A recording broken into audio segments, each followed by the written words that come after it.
नमस्कार, आप देख रहे हैं वीके न्यूज और मैं युधिष्ठिर उपाध्याय। 2019 लोकसभा चुनाव कई मायनों में खास रहा, मगर चुनाव के दौरान सबसे बड़ी सियासी लड़ाई इस बार पश्चिम बंगाल में देखने को मिली, जहां 2014 में 2 सीटों पर सिमटने वाली बीजेपी ने 2019 के लोकसभा चुनाव में जबरदस्त प्रदर्शन करते हुए 18 सीटों पर जीत दर्ज की। मगर कहीं ना कहीं बंगाल में इतनी बड़ी जीत के लिए मोदी की सुनामी और अमित शाह की रणनीति के अलावा एक तिकड़ी की भी सबसे ज्यादा मेहनत रही, जिन्होंने बंगाल की सियासत को जमीनी हकीकत से टटोला और बीजेपी को एक बड़े मुकाम पर पहुंचाया। तो अब सवाल ये है कि आखिर वो 3 नेता कौन हैं जिन्होंने बंगाल की जमीन पर कड़ी मेहनत की है। तो सबसे पहले नाम आता है पश्चिम बंगाल के प्रभारी कैलाश विजयवर्गीय का। दरअसल पश्चिम बंगाल में सत्ताधारी तृणमूल कांग्रेस की आक्रामकता के जवाब में अमित शाह ने कैलाश विजयवर्गीय को मोर्चा पर लगाया। विजयवर्गीय की छवि एक आक्रामक नेता की मानी जाती है और बीजेपी का ये दाव सफल भी रहा। बता दें कि विजयवर्गीय ने बंगाल की सियासत में कदम रखने के बाद सबसे पहले तो उन्होंने अपनी पार्टी को मजबूत करने के एजेंडे सेट किए।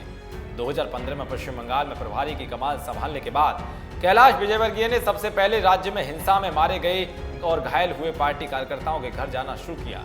इससे पार्टी के लिए जान न्यौछावर करने वाले कार्यकर्ताओं के परिवार को भी लगा कि पार्टी उनके साथ है, जिससे स्थानीय संगठन में नई ऊर्जा का संचार हुआ। यही नहीं बल्कि विजयवर्गीय ने कार्यकर्ताओं को सत्ताधारी टीएमसी के खौफ से बाहर निकाला। दौरे पर दौरा करते हुए विजयवर्गीय ने व्यापक जनसंपर्क अभियान चलाया और आखिरकार 1 साल बाद ही मेहनत रंग लाई, जब 2016 के विधानसभा चुनाव में कैलाश विजयवर्गीय की सफलता 3 विधानसभा सीटों के अंकों में तब्दील हो चुकी थी। इससे उनका उत्साह बढ़ा और अब वे पार्टी के विस्तार पर फोकस करने लगे। टीएमसी के असंतुष्ट नेताओं और कार्यकर्ताओं को बीजेपी में लाने की कोशिश में जुट गई और सबसे बड़ी सफलता तो उन्होंने ये हासिल की कि टीएमसी को जीरो से शिखर पर ले जाने वाले मुकुल रॉय को बीजेपी में शामिल करा दिया।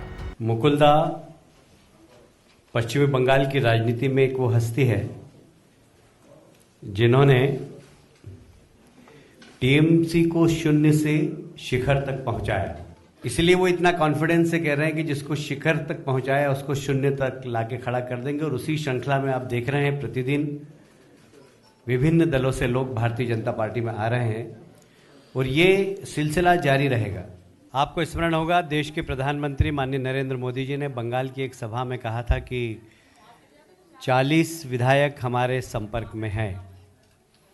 आज 50 से ज़्यादा कारपोरेटर तो यहाँ पर हैं, 3 एमएलए हैं।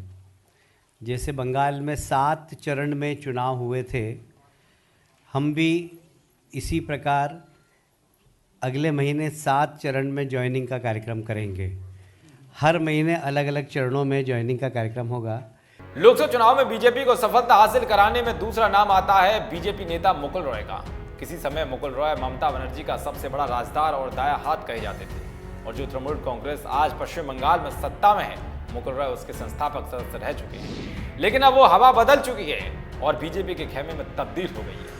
कुछ मतभेद के कारण ममता और मुकुल रॉय के रिश्तों में तल्खी आ गई। अब देखिए, देखते रहिए, ये तो सिनेमा का सभी ट्रेलर शुरू हुआ। सिनेमा जब खत्म होगा ना तब देखेगा तृणमूल खत्म हो गया। तो इस तरीका से लोग आ रहा है। आखिरकार 25 सितंबर 2017 को मुकुल रॉय ने पार्टी छोड़ दी तो फिर उनका बीजेपी ने पार्टी में स्वागत किया। अमित शाह और कैलाश विजयवर्गीय ने मुकुल रॉय को वो मास्टर प्लान तैयार करने का जिम्मा दिया जिस पर चलकर बीजेपी टीएमसी को पछाड़ सके। पश्चिम बंगाल की हर सीट के समीकरणों से वाकिफ मुकुल रॉय ने मास्टर प्लान तैयार किया। टीएमसी के 1000 से भी ज्यादा तेज तर्रार कार्यकर्ताओं की फौज को उन्होंने भगवा खेमे में जोड़ दिया। अभी जो बंगाल में स्थिति है, ये आप देखिए, एक तारीख देखेंगे कैलाश जी के नेतृत्व में बंगाल जिस तरीके से चल रहा है, आप लोग का इधर में कैंप बनाना वो जरूरत हो जाएंगे। जो सब आदमी तृणमूल से भाग के सब बीजेपी में आ रहा है। तो ये आज के जो ज्वाइनिंग प्रोसेस है, ये हम बोल दिया। इसके साथ आउट बहुत आदमी है जो ज्वाइन करने के लिए तैयार है। तो अभी हम टाइम मिला नहीं, सब इलेक्शन खत्म हुआ है। कल के बाद परसों हमारा इधर शपथ ग्रहण है, तो उसके बाद 1-2 तारीख से फिर अब देखेगा एमएलए का लाइन। बीजेपी के लिए ना कार्यकर्ताओं की कमी पड़ने दी और ना ही चुनावी जीत के लिए जरूरी अन्य संसाधनों की। इस लोकसभा चुनाव में बीजेपी ने मुकुल रॉय को इलेक्शन कमेटी का इंचार्ज बनाया था। उनके नेतृत्व में चुनाव लड़ते हुए बीजेपी ने न केवल 18 सीटें जीती बल्कि 294 में से 150 विधानसभा में सत्ताधारी टीएमसी को पीछे छोड़ दिया। बंगाल में मेहनत करने वाली तिकड़ी नेताओं की सूची में तीसरा नाम आता है दिलीप घोष का। दरअसल पश्चिम बंगाल में बीजेपी की जादुई सफलता में योगदान देने वाले तीसरे शख्स हैं दिलीप घोष। कभी आरएसएस के प्रचारक रहे दिलीप घोष आज पश्चिम बंगाल में बीजेपी अध्यक्ष हैं। संघ के प्रमुख रहे केएस सुदर्शन के सहयोगी के तौर पर काम कर चुके दिलीप घोष कैलाश विजयवर्गीय की खोज माने जाते हैं। उन्होंने ही अमित शाह को दिलीप घोष को प्रदेश अध्यक्ष की कमान देने के लिए राजी किया था। 2016 में दिलीप घोष तब और सुर्खियों में आए जब उन्होंने विधानसभा चुनाव में खड़गपुर सीट से उन ज्ञान सिंह सोनपाल को हरा दिया, जो कि इस सीट से 1982 से लगातार जीतते आए। दिलीप घोष ने पश्चिम बंगाल में संगठन को मजबूत करने के लिए नए कार्यकर्ताओं को जोड़ने पर फोकस किया और इसका नतीजा भी लोकसभा चुनाव में देखने को मिला। बंगाल में पर्दे के पीछे रहकर जिस तरह से इन तीन नेताओं ने ममता का दुर्ग तोड़ने का काम किया है, उस पर आपकी क्या राय है? कमेंट बॉक्स में जरूर बताएं। देश और दुनिया की तमाम खबरों को पाने के लिए देखते रहिए वीके न्यूज। शुक्रिया।